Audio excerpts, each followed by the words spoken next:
Hari Sabtu tanggal 23 November tahun 2024, Pimpinan Pusat Muhammadiyah, Dr. Kiai Haji Sa'ad Ibrahim MA, melakukan peletakan batu pertama pembangunan Masjid At-Taqwa Kauman, Labuhanaji, Kabupaten Aceh Selatan.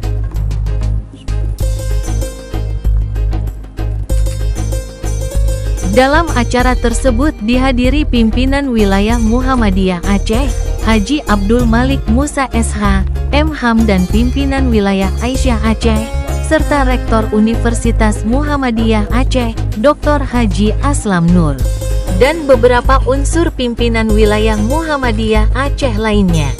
Juga dihadiri unsur Muspika Labuhanaji.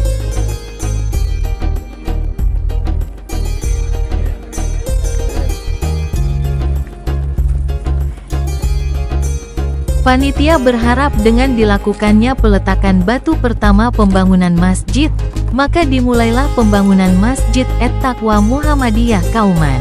Mudah-mudahan proses pembangunan ini berjalan dengan lancar, amin.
Ini foto duduk, bukan foto.